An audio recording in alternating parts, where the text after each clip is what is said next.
कभी सोचा है वो बिस्किट जो बचपन से हमारी भूख मिटाता आया है, चाय के हर घूंट के साथ जिसका स्वाद जुड़ा है। आखिर उसकी कहानी क्या है?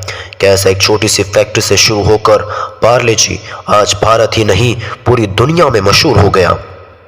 आज हम आपको एक ऐसी प्रेरणादायक और दिल को छू लेने वाली कहानी सुनाने जा रहे हैं जिसे सुनकर आप न सिर्फ भावुक हो जाएंगे बल्कि यह भी समझेंगे कि मेहनत और लगन से कुछ भी हासिल किया जा सकता है। साल 1929 भारत पर अंग्रेजों का राज था। देश का हर कोना संघर्ष कर रहा था। गरीबी थी, बेरोजगारी थी और भारतीय बाजार पर सिर्फ विदेशी कंपनियों का कब्जा था।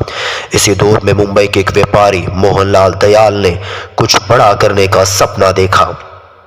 उनका सपना था एक ऐसी कंपनी बनाना जो सिर्फ बिजनेस ना करे बल्कि भारत के हर गरीब इंसान को सस्ता और पौष्टिक खाना दे। पर यह सवाल था कैसे? मुंबई के विले पार्ले इलाके में उन्होंने 1939 में पार्ले कंपनी की शुरुआत की। पार्ले नाम रखने के पीछे वजह थी कि वह विले पार्ले से प्रेरित था।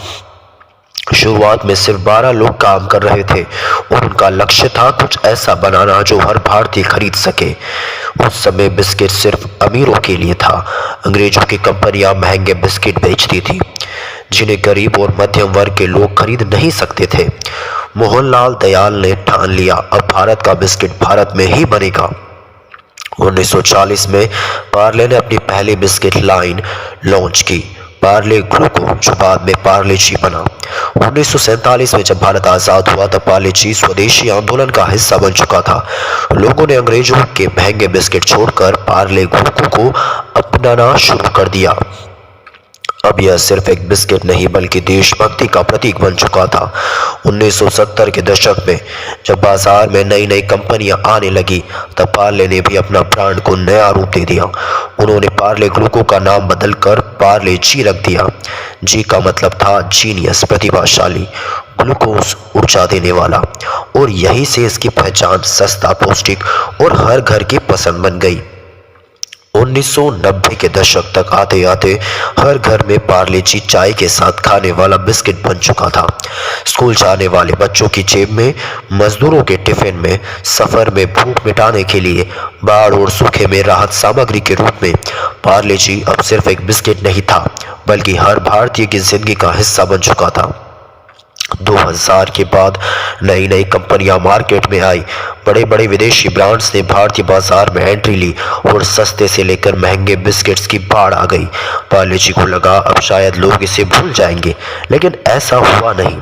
पार्ले जी ने अपनी क्वालिटी और भरोसे को बनाए रखा, सस्ता रखा, अच्छा रखा और सबसे ज्यादा बिकने वाला बिस्किट बना रहा। दुनिया का सबसे ज्यादा बिकने वाला बिस्किट 2011 में पार्ले जी ने यह किताब अपने नाम किया। 2013 के हर सेकेंड 4500 पैकेट बिकते थे। कोरोना महामारी के दौरान भी पार्ले जी ने सबसे ज्यादा बिकने वाला ब्रांड बना। क्या आपने कभी सोचा है कि एक गरीब मजदूर और एक अरबपति बिजनेसमैन दोनों की चाय में एक ही बिस्कुट होता है? पार्ले जी सिर्फ एक बिस्किट नहीं बल्कि एक भारतीय की भावना है। यह बिस्किट वो बिस्किट है जिसने भूख में पेट भरा, जो चाय के साथ दोस्त बना, जो बचपन की यादों का हिस्सा बना और जो आज भी हमारे साथ है। स्वदेशी पर भरोसा करो, जो चीज अपने देश में बनती है वही असली पहचान बनती है। क्वालिटी और किफायत दोनों जरूरी है। अगर तुम अच्छा दोगे तो तुम्हें अपनाएगी। 60+ देशों में बिक रहा है, अरबों के बिजनेसमैन का हिस्सा है, लेकिन फिर भी 5 रुपए में मिलता है, क्योंकि पार्ले जी सिर्फ बिस्किट नहीं बल्कि एक इमोशन है।